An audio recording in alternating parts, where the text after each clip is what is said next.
너희 구원을 이루라는 제목으로 하나님의 말씀 전하도록 하겠습니다. 지난 4월부터 빌립보서를 계속 강해하고 있습니다. 지난주 설교 제목이 예수의 마음을 품으라 였습니다.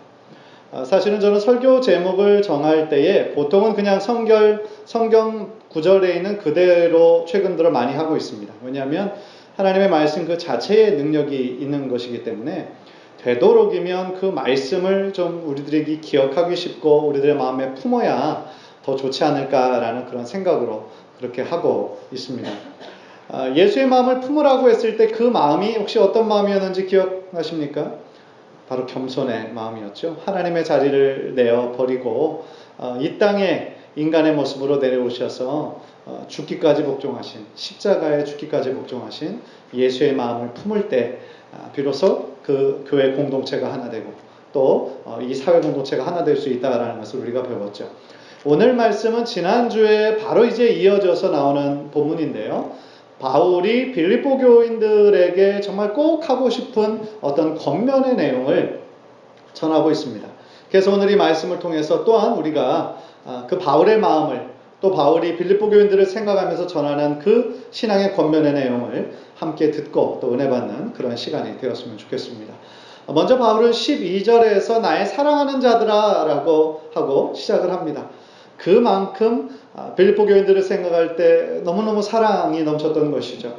특히나 자신의 복음을 전함으로 교회가 개척이 됐는데 지금 바울은 멀리 감옥에 떨어져 있잖아요. 보고 싶어도 볼 수 없는 그런 처지였던 것이죠. 그래서 바울은 빌립보서 시작할 때 1장 6절에서 이렇게 말씀한 적이 있었죠. 내가 예수 그리스도의 심장으로 너희 무리를 어떻게 사모하는지 하나님이 내 증인이시다. 하나님의 이름을 들 정도로 하나님이 나의 증인이라고 그렇게 담대하게 말할 정도로 그렇게 바울이 빌립보 교인들을 사랑했던 것이죠. 그 사랑의 마음을 담아 지금 오늘의 이 말씀을 하고 있는 것입니다. 그래서 첫 번째 바울이 지금 명령하고 있는 것은 무엇이냐면 항상 복종하여 두렵고 떨림으로 너희 구원을 이루라. 오늘 설교 제목처럼 너희 구원을 이루라. 그렇게 명령하고 있습니다. 그런데 우리가 너희 구원을 이루라라고 생각을 할 때에 조금 제일 처음 좀 헷갈릴 수가 있어요.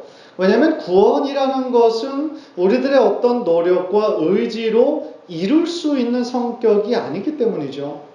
우리가 잘 아는 것처럼 우리가 예수 그리스도를 나의 구원자로 믿는 믿음으로 말미암아 그 은혜로 인하여 우리가 하나님의 자녀가 되었습니다.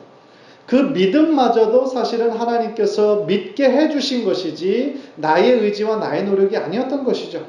따라서 구원은 그저 우리들에게 주신 것을 선물로 받아들이는 거라고 우리가 생각을 했는데 너희 구원을 이루라. 마치 우리들의 노력으로 이루어질 수 있는 거라고 생각을 하면 좀 이렇게 맞지 않잖아요. 따라서 여기서 말하는 구원은 중생의 구원, 거듭남의 구원을 말씀하는 것이 아니라는 것을 우리가 금방 깨달을 수가 있습니다. 구원에는 세 가지 단계의 구원이 있습니다. 첫 번째는 칭의의 구원이고 두 번째는 성화의 구원이고 세 번째 단계는 뭘까요? 영화의 구원입니다. 그래서 칭의의 구원, justification by faith, justification인데 우리가 의롭기 때문에 우리를 의롭다고 인정해 주시는 것이 아니죠. 우리는 다 의롭지 않아요. 그죠? 우리는 하나님 앞에서 너무나 연약하고 죄 많은 인간들이죠. 그러나 우리가 예수 그리스도를 힘입어 예수 그리스도의 보혈의 능력 힘입어 하나님께 나아갈 때에 하나님께서는 우리를 의롭다 인정해 주시는 거예요. 칭의, 의롭다 인정해 주시는 겁니다. 그것이 사실은 엄청난 은혜죠. 두 번째 단계는 성화인데 이것은 영어로 sanctification이라고 하죠. 거룩해지는 과정이고 예수님을 닮아가는 과정이라고 할 수 있습니다. 그래서 거룩해진다라는 것은 그만큼 죄를 멀리한다, 구별되진다라는 뜻이고 죄를 싫어하게 되는 것이고 하나님의 뜻대로 점점 더 순종하게 되는 그런 전체의 과정을 성화다라고 얘기를 합니다. 세 번째는 영화의 단계죠. 그것은 말 그대로 영광스럽게 되는 단계입니다. 특히 우리 육체가 예수님의 부활하신 육체처럼 영광스러운 육체를 입게 되는 거죠. 그렇다면 우리가 영화의 구원을 얻게 될 때가 언제일까요? 예수님 다시 오실 때입니다. 우리가 지금 이 세상에 살아갈 때는 영화의 구원은 우리가 다다를 수가 없어요. 왜냐하면 우리들이 연약한 이 제한된 육체 가운데 살아갈 수밖에 없는 존재이기 때문에. 그래서 예수님께서 다시 재림하실 때에 죽었던 사람들의 몸이 먼저 부활하고 그 다음에 살아있던 사람들은 산채로 하늘로 올려지게 되는 것이죠. 그래서 영화의 구원에 이르게 되는 거예요. 그래서 영화의 구원은 우리들에게 산 소망이 되는 것입니다. 여기에 비춰보면 오늘 본문에서 바울은 분명히 성화의 구원을 지금 말씀하고 있는 것입니다. 그런 면에서 바울이 지금 12절에서 너희 구원을 이루라 라고 했을 때 영어 성경으로 보니까 continue to work out your salvation 그랬습니다. 지속해라, continue, 계속해라, 지속해라, work out your salvation. 구원을 이루도록 지속해라 라는 것이죠. 우리의 믿음의 성장과 성숙을 위해서 우리가 예수 그리스도의 모습을 닮아가기 위해서 우리가 분명히 해야 될 것이 있다라고 말씀하고 있는 거예요. 그런데 바울은 계속해서 이 말씀을 할 때 항상 복종하여 두렵고 떨림으로 너희 구원을 이루라 라고 말씀을 하고 있습니다. 두렵고 떨림이라는 것은 하나님을 경외하는 것을 의미하는 거죠. 항상 복종하여, 즉 우리들이 예수 그리스도의 모습으로 성숙되어지고 성화되어가는 과정 가운데 뭐가 중요하다? 순종이 중요하다 라는 것을 우리들에게 말씀해주고 있는 것이죠. 그러나 우리가 신앙생활하면서 이 순종해야 된다라는 거 처음 듣는 사람 아무도 없어요. 정말 너무너무 많이 들었어요. 그러나 알지만 실천하기가 정말 어려운 것 중에 하나가 이 순종이죠. 인생에 한 번, 두 번, 세 번 하라고 그러면 그 다음부터는 안 해도 된다라고 그러면 아마 열심히 할 거예요. 그러나 그것이 아니고 컨티뉴 해야 되는 거잖아요. 우리의 삶을 사는 평생에 하나님의 뜻대로 순종해야 되는 것이잖아요. 그래서 힘든 것이죠. 우리들의 죄성이라는 것이 우리들 마음속 깊은 곳에 참 자리 잡고 있어서 끝까지 우리를 참 괴롭힐 때가 많아요. 마치 탄성을 가지고 있어서 지금쯤이면 정말 내가 신앙생활 잘하는 것 같고 내 안에 죄성이 없어진 걸로 착각하고 있다가 어떤 상황이 되면 어떤 조건이 되면 내 삶에 막 어려운 일, 짜증나는 일이 닥치면 내 마음속 아주 없던 것처럼 보이던 죄성이 막 확 튀어오를 때가 있죠. 그래서 우리를 또 예전의 모습으로 끌어당겨요. 굉장히 우리를 잡아당기는 힘이 강하죠. 그래서 우리들이 영적으로 정말 하나님께서 기뻐하는 영적인 습관을 세우는 거는 정말 오랜 시간이 걸리는데 몇 년이 걸리는데 무너지는 거는 단 한순간이에요. 허무해요. 그런 거 보면. 내가 지금까지 2, 3년 동안 큐티하고 하나님의 아침에 일찍 이렇게 하던 것이 어느 순간 한국으로 여행 가서 다른 데 어디 여행 가서 그러면서 하도 바쁘다 보니까 그냥 일주일 새 못했거든요. 그러면 그 다음 주에부터 또 계속 안 하고 있어. 그게 우리들의 솔직한 현실이라는 거죠. 그런데요.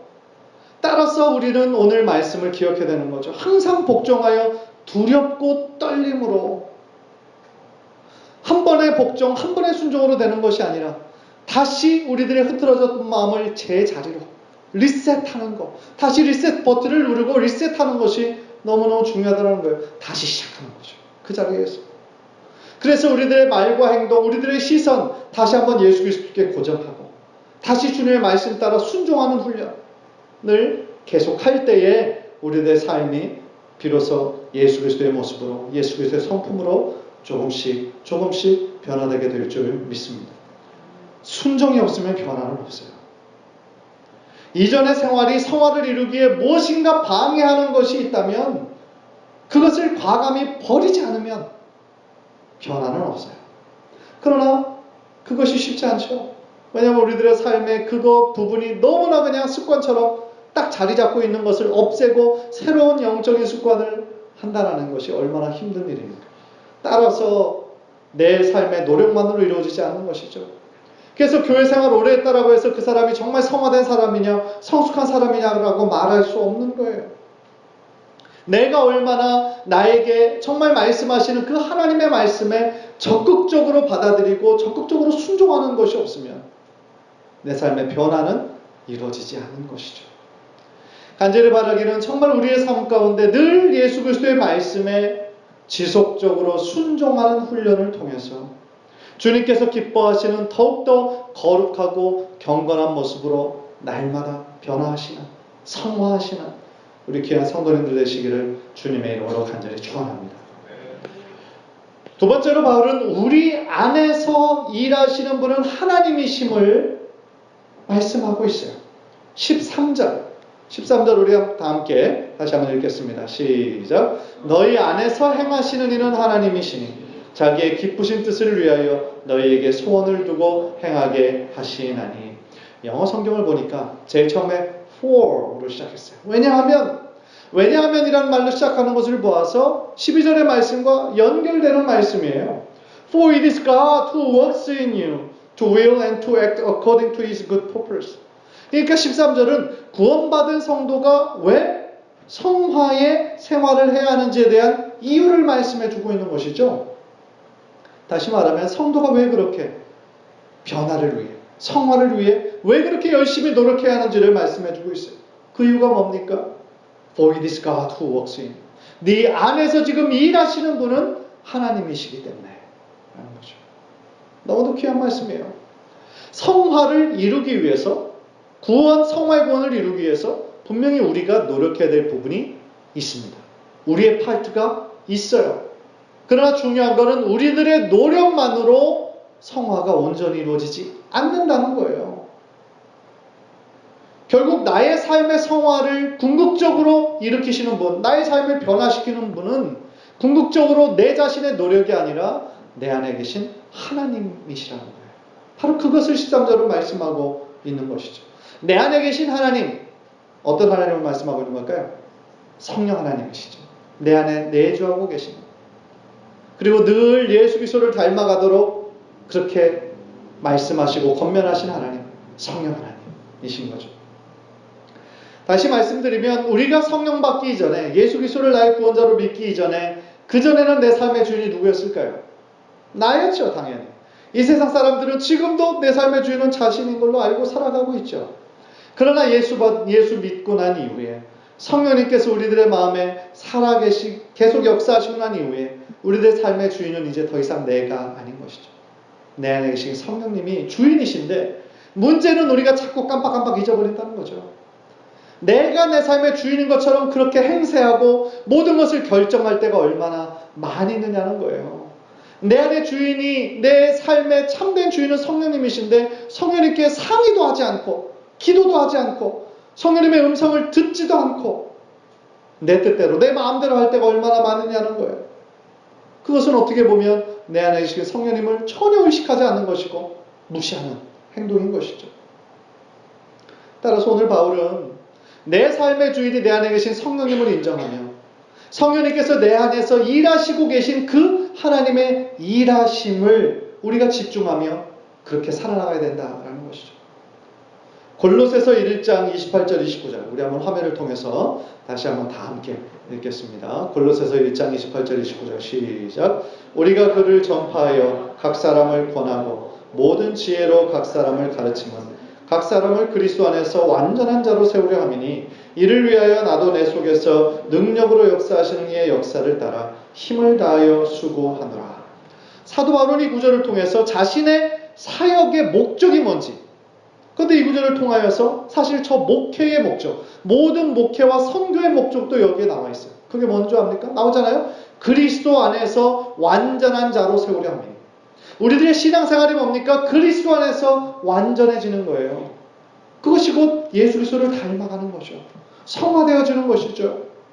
그것을 위하여 바울이 어떻게 했어요? 내 속에서 역사하시는 이의 역사를 따라. 누굴까요? 바울의 안에서 능력으로 역사하시는 이 누굴까요? 성령 하나님의 뜻을 따라 힘을 다하여 수고한다 라는 것이죠. 바울이 얼마나 지식이 많았던 사람입니까? 그 당시에 최고의 지식인이었죠. 나이 때부터 유대인이었고 바리새인 중에 바리새인이었고 정말 얼마나 아는 것들이 많았습니까? 지식으로, 경험으로 충분히 가르칠 수 있었죠. 전도할 수 있었죠. 그러나 바울은 한 번도 그렇게 하지 않았습니다. 아무리 말을 잘 전해도 돌아오지 않는다는 걸 잘 알고 있었어요. 따라서 바울은 자기 안에서 역사하시는 이의 능력을 따라 곧 성령의 역사에 따라 성령에 순종하면서 이 일을 감당했다라고 고백하고 있는 것입니다. 결국 이러한 삶, 내 삶을 전적으로 주님께 의탁하는 삶, 성령님께 맡기는 삶, 그 삶이 있어야 내 안에 진정한 변화, 주님께서 기뻐하시는 성화가 일어난다라는 것을 말씀하시는 것이죠. 그런 면에서 성화는 내가 노력해야 될 부분이 있고, 첫 번째 포인트에, 또한 두 번째 포인트에 내 안에서 역사하신 이의 능력을 따라 함께 해야 되는 것을 보면 결국 협력하는 거예요. 성화는 내 안에서 역사하시는 이의 성령을 주인으로 삼아 그분이 하시는 일을 우리도 순종하면서 따라하게 되면 결국 그 삶의 결과가 성화의 열매로 우리들의 삶에 아름답게 맺히게 될 줄 믿습니다. 빌립보서 1장 6절, 제가 좋아하는 구절인데요. 다시 한번 읽죠. 시작. 너희 안에서 착한 일을 시작하신 이가 그리스도 예수의 날까지 이루실 줄을 우리는 확신하노라. 하나님께서는 여러분, 우리 성도님들 한 분 한 분의 삶 가운데 이미 선한 일을 시작하신 줄 믿습니다. 그 선한 일을 지금도 이루시고 계심을 믿습니다. 그리고 장차 예수 그리스도 오실 때 우리들의 성화의 그 몸으로 영광스러운 그런 몸으로 변해서 정말 하나님의 기쁨이 되는 그런 삶을 사시는 저와 여러분 되시기를 주님의 이름으로 간절히 축원합니다. 마지막으로 바울은 오늘 본문에서 예수의 생명의 빛을 나타낼 것을 명령하고 있어요. 생명의 빛을, 예수의 생명의 빛을 밝히 드러내라. 그렇게 명령합니다. 15절인데요. 제가 읽겠습니다. 이는 너희가 흠이 없고 순전하여 어그러지고 거스러든 세대 가운데서 하나님의 흠없는 자녀로 세상에서 그들 가운데 빛들로 나타내며, 이렇게 말씀하죠. 바울은 지금 이 구절에서요, 우리가 구원받은 성도들의 삶이 꼭 교회 안에서만 경건하고 구별된 삶이 필요한 것이 아니라 정말 그런 삶이, 구별된 자의 삶이 필요한 삶의 현장은 어디라고 말씀하는 거예요? 세상인 거예요. 우리가 정말 믿는 자들이 함께 교제하고 예배하고 함께 먹고 얼마나 좋아요. 그러나 정말 우리가 우리들의 빛의 자녀로 살아가야 될 삶의 현장은 어디예요? 세상인 거라는 거예요. 그래서 이 모습을 빛의 모습으로 바울은 지금 설명하고 있는데요. 그렇게 살기 위해서 바울은 우리들에게 필요한 거 바로 흠이 없고 순전한 삶을 살아야 된다는 거예요. 그게 뭐냐면 책망받지 않는 삶. 세상 사람들이 보기에도 정말 책망받을 일이 많다라고 한다면 정직하지 못하고 교만하고 법도 지키지 않고 그런 삶을 산다라고 한다면 어떻게 세상 사람들이 우리의 삶을 보고 존경할 수가 있겠어요? 어떻게 우리들의 삶을 보고 교회에 가고 싶다라는 마음이 생길 수가 있겠어요? 따라서 우리들의 삶에 먼저 세상 사람들이 보기에 그 윤리적인 기준으로 볼 때 흠이 없고 무엇인가는 구별된 삶을 우리가 살아가야 된다는 거죠. 자녀가 아버지를 닮아가는 것이 당연한 것처럼 하나님의 자녀인 우리가 하나님의 거룩하신 성품, 하나님의 온전하신 성품을 닮아가는 것이 마땅한 거라는 거죠. 우리 성도님들부터 저의 세 자녀 중에 제 막내 시연이가 저를 가장 많이 닮았다는 얘기를 제가 많이 들었어요. 그래서 어떤 분은 제가 설교할 때에 꼭 시연이가 안경 쓰고 하는 것 같다, 뭐 그런 얘기를 하시더라고요. 그래서 이렇게 웃으시는 그 말씀도 제가 들었는데, 시연이는 사실은 저와 얼굴만 닮은 것이 아니라 손과 발도 똑같이 생겼어요. 그래서 야, 진짜 유전자의 힘이 놀랍긴 하구나, 그런 걸 많이 느껴요. 발 모양도 뭐 시연이는 엄마를 닮았는데 시연이는 손, 발 모양 생김새가 저하고 똑같아요. 그래서 야, 정말 유전자 힘이 세구나. 지난번에 한 형제님 가정에 신방하는 가정이 있는데, 그분이 이제 그날 참석한 목장원들 중에 하루 종일 강조한 것 중에 하나가 다 유전자의 힘이 얼마나 강한지 모릅니다. 지금 후손 중에 뭐 지금 어느 쪽으로 똑똑하고 음악을 잘하고 뭐 말을 잘하고 뭐 문학을 좋아하고 그거 다 조상 때부터 있는 그 유전자 때문입니다. 막 그걸 굉장히 강조하시더라고요. 맞는 얘기죠. 그건 우리 안에 그 어떤 유전자, 흘러내려오는 유전자가 있으니까 우리들 안에 그러한 것이 나오는 거예요. 정말 우리 자녀들 중에 얘는 도대체 누굴 닮은 거야? 그런 생각이 들 때도 있겠지만 사실은 우리 선조 중에 있었다는 거죠. 유전자의 힘이에요. 근데 그런 생각을 해봐요. 우리가 하나님의 자녀라고 한다면 우리들 한 사람 한 사람에게는 그런 하나님의 거룩한 유전자가 숨겨져 있다는 거예요. 그런 거 아닙니까? 그러면 어떤 모양으로든지 하나님의 모습을 닮아가는 것이 너무나 당연한 거라는 거죠. 우리들의 변화된 삶으로 인해서 우리들의 얼굴의 표정도 달라지고 우리들의 말도 달라지고 우리들의 삶의 태도도 예수님을 닮아가는 것이 너무나 당연한 삶의 결과라는 것입니다. 마태복음 5장 14절 우리 화면을 통해서 다 함께 읽죠. 시작. 너희는 세상의 빛이라. 산 위에 있는 동네가 숨겨지지 못할 것이요. 예수님은 우리를 세상의 빛이라고 부르셨어요. 빛은요, 아무리 작은 빛이라고 할지라도 저 멀리서도 굉장히 잘 보이는 그런 특성을 가지고 있어요. 에베소서 5장 8절 이거는 바울의 말씀이죠. 좀 다 같이 읽죠. 시작. 너희가 전에는 어둠이더니 이제는 주 안에서 빛이라. 빛의 자녀들처럼 행하라. 우리가 전에는 어둠이었어요. 실제로 어둠 속에 있는지도 몰랐죠. 그런데 우리를 하나님께서 어두움에서 빛으로 불러내 주셨어요. 그리고 빛의 자녀 삼아 주셨어요. 얼마나 감사한 일입니까? 그렇다면 우리가 어떻게 세상의 빛으로 살아갈 수 있을까? 16절에 저는 그 해답이 나와 있다고 생각해요. 16절을 보십시오. 생명의 말씀을 밝혀 나의 다름질이 헛되지 아니하고 수고도 헛되지 아니하므로 그리스도의 날에 내가 자랑할 것이 있게 하려 함이라. 그 방법, 생명의 말씀을 밝힘으로써 무슨 얘기일까요? 생명의 말씀을 밝혀라고 했을 때 그 밝혀의 단어가 두 가지 뜻이 있어요. 하나는 단단히 붙들다, 또 하나는 제시하다. 그러니까 생명의 말씀을 단단히 붙들다 혹은 생명의 말씀을 드러낸다. 그런데 이 두 가지 뜻이 사실은 다 들어가 있어요. 생각해 보세요. 생명의 말씀을 우리가 붙잡지 않으면 어떻게 그것을 드러낼 수가 있겠어요? 내 자신도 이 말씀이 내가 믿고 있는 이것이 진리라는 확신이 없는데 어떻게 그것을 다른 사람들에게 증거하는 삶을 살 수가 있겠어요? 내가 확신 없는 어떤 물품을 다른 사람들에게 어떻게 팔 수가 있겠어요? 따라서 우리 자신의 하나님의 말씀에 붙잡힌 그런 삶을 살 때에 그 말씀에 대한 확신이 있을 때 우리가 빛의 자녀로 다른 사람들에게 그 빛을 드러내면서 살 수가 있다라는 것입니다. 따라서 지금 바울이 이 빌립보 교인에게 권면하는 내용이 바로 그것이라는 거예요.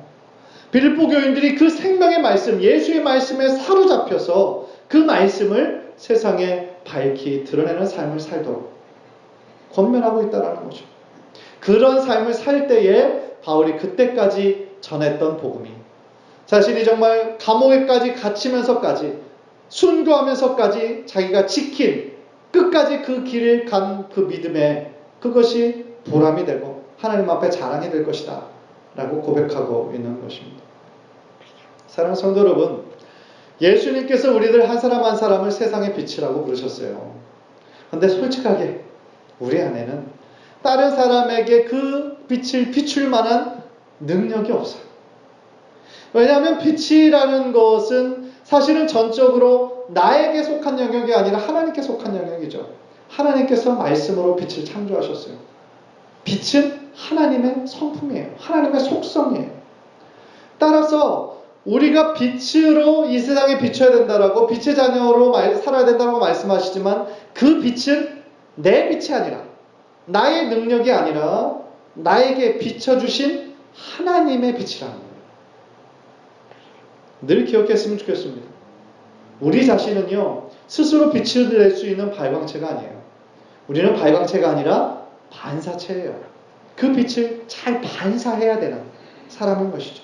그것이 우리들에게 주신 중요한 사명이에요.